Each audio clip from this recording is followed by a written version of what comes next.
Más bienestar, menos estrés, mejor conexión con tu hijo o hija. Esto es Cuando tu hijo es diferente, un podcast para madres y padres de hijos con diferencias del neurodesarrollo como autismo, TDA y otras.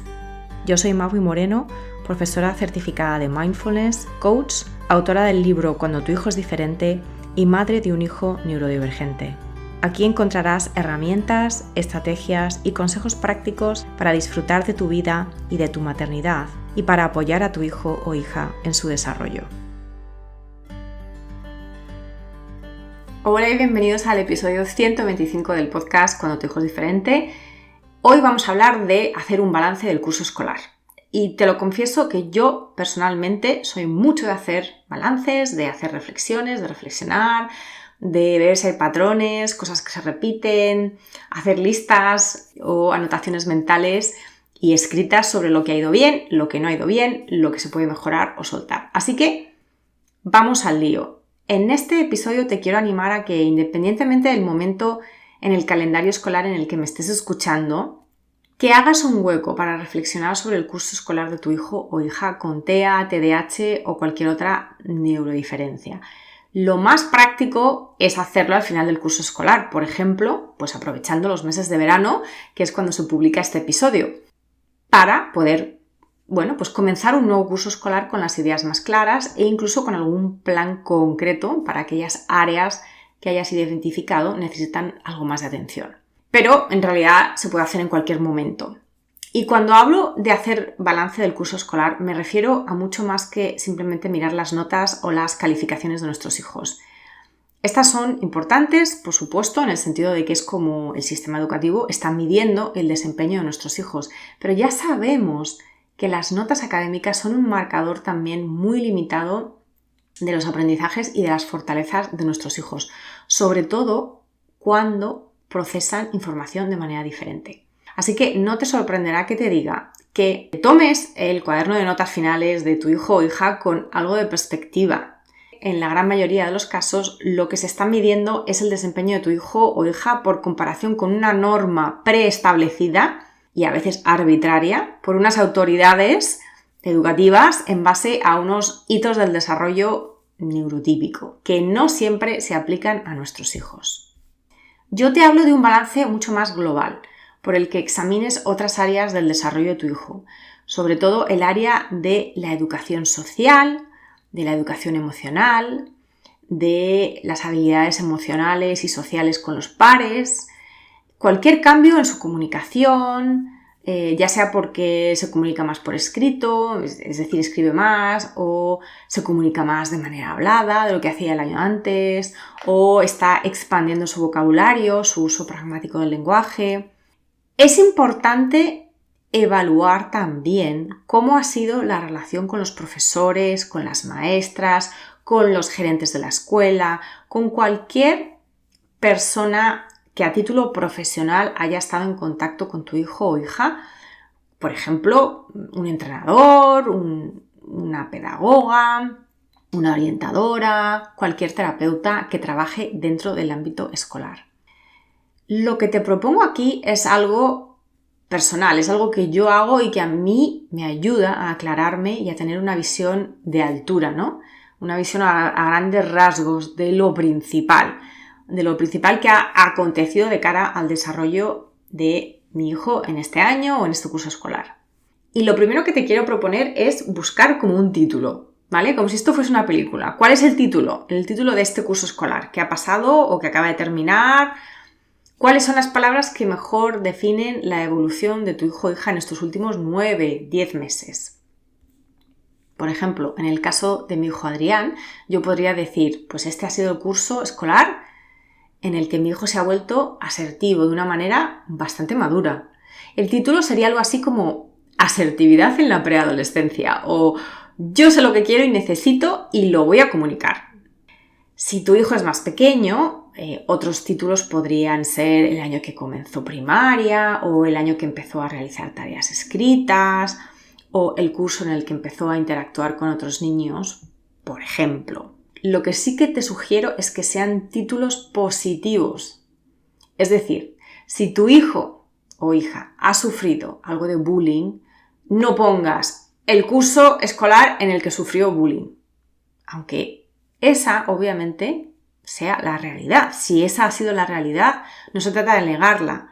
Se trata de enfocarnos en las áreas de crecimiento.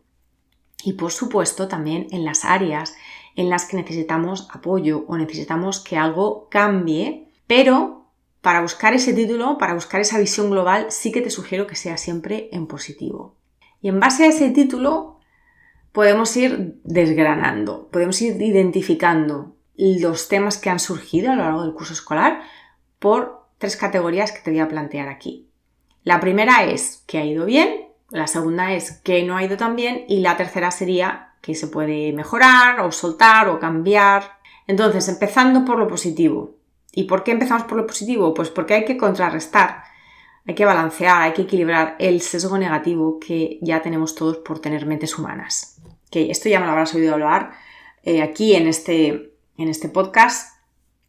Y es que tenemos un sesgo negativo, la mente tiene un sesgo negativo por el que aquello que falta, que falla o que es diferente suele tener más relevancia en nuestra mente que lo positivo o lo que ha ido bien. Entonces, vamos a hacer este esfuerzo de empezar por lo positivo y esto es muy importante también teniendo en cuenta que no debemos comparar a nuestros hijos con otros niños. No, hay que compararles con ellos mismos. Con ellos mismos hace unos meses, es decir, al comienzo del curso escolar, hace incluso unos años, y ver dónde ha llegado en este punto, ver ese trayecto, comparándole con él mismo o con ella misma. Y aunque te parezca que no ha habido tantos avances, recuerda que nuestros hijos realizan un enorme esfuerzo por seguir unos ritmos que no son necesariamente suyos, sino que les marcamos desde fuera nosotros como madres y padres, pero también la sociedad, la escuela, los terapeutas y el Ministerio de Educación. Recuerda siempre que las expectativas son tuyas y de los docentes que les enseñan, pero la realidad es suya y las necesidades y dificultades con las que tiene que operar también son suyas. Así que, te pongo un ejemplo de mi propio hijo. Ahora sigue teniendo alguna que otra crisis emocional en el colegio, como el año anterior, pero lo que ha mejorado en este último curso escolar es su capacidad de reflexionar después y de autoanalizarse y de darse cuenta de por qué se enfadó y qué le ayudó a recuperarse. Esto le ha llevado progresivamente a ser más capaz de pedir ayuda durante sus enfados y de ser su propio abogado en el sentido de solicitar aquello que necesita, por ejemplo, salir del aula o ir al baño o beber agua o lo que sea, antes de entrar en crisis. Otro ejemplo puede ser, un niño pequeño que ahora es capaz de sentarse con otros niños durante más tiempo que antes o realizar actividades conjuntas sin huir, ¿vale? Entonces, lo que estamos es comparando a nuestros hijos con sus propias capacidades hace un año o hace unos meses. La segunda tanda de reflexión, el segundo saco o digamos bolsa en la que meter las reflexiones del curso escolar tiene que ver con lo que no ha ido tan bien. Y todo esto que te acabo de decir pues se aplica por igual a la parte en la que identificamos aquellas áreas donde no ha habido tanto progreso o donde incluso ha podido haber una aparente regresión o ha habido dificultades o desafíos adicionales no esperados. De nuevo, tenemos que comparar a nuestros hijos con dónde estaban ellos hace un tiempo. Creo que es importante diferenciar todo esto porque lo que solemos hacer es poner en el mismo saco todo lo que ha ido mal, todo lo que no ha salido como nos esperábamos. Pero es que hay cosas diferentes, ¿vale? Vamos a diferenciar. Si no ha habido progreso, ¿en base a qué lo evaluamos así? Porque a veces las metas y los objetivos no eran los adecuados para ese niño o para esa niña. O teniendo en cuenta su punto de partida o teniendo en cuenta algunas especificidades de su perfil. Así que aquí la clave sería identificar con qué rasero estamos midiendo algunos de estos fallos o áreas de poco avance y reajustar. Si ha habido dificultades esperadas, ¿qué hemos hecho para mitigarlas? ¿Qué hemos hecho para apoyar, para prevenir, para intentar minimizar esas dificultades. Y si ha habido dificultades no esperadas, ¿cuáles han sido? ¿Qué trasfondo pueden tener? Se trata de temas que tengan que ver con el cambio de horarios, con la falta de previsibilidad, con temas de ansiedad. Esto hay que evaluarlo, hay que darse cuenta de, si ha habido una serie de dificultades no esperadas, porque ha sido así. Y finalmente llega la tercera parte. Después de lo que ha ido bien, lo que no ha ido tan bien, esta tercera parte es en la que pensamos en qué podemos cambiar nosotros como padres. Y sí, ya sé que a menudo y con lo que respecta a las escuelas y a la educación de nuestros hijos creemos que es más bien poco, o sea, que podemos cambiar poco. Sí y no. Obvio que hay ciertos límites que parecen inamovibles, ¿no? Que en la gran mayoría de los casos no tienen que ver con nosotros, ni con nuestros hijos, ni siquiera con el personal del colegio o la escuela. Tienen que ver, con toda una serie de temas estructurales, falta de recursos, toda una serie de temas que están, a muy alto nivel. Pero también te recuerdo que tenemos más poder como padres del que pensamos, a menudo amparados por leyes y reglamentos, pero también por nuestra capacidad de intentar hacer equipo con el personal docente. Y de esto hablé con Karel y Neko en el episodio 81 sobre educación inclusiva. No te lo pierdas si no lo has escuchado aún. Entonces, volviendo a este tercer saco o a este tercer cubo de reflexiones, ¿qué podrías tú cambiar, soltar o reenfocar para el próximo curso escolar de tu hijo o hija? Si te han dado recomendaciones o pistas, fuera o dentro de la escuela, escríbelas, investiga para decidir si son prioritarias o no en los próximos meses. Si no te han dado recomendaciones, pídelas. Aunque algunos docentes puedan parecer poco amigables o empáticos con el comportamiento o las dificultades de nuestros hijos, siempre está la posibilidad de preguntarles: ¿tú en mi situación qué harías? De hecho, es una pregunta súper potente para desarmar a cualquiera. ¿O qué me recomiendas que hagamos a nivel escolar? Devuélveles la pelota, a ver qué hacen con ella.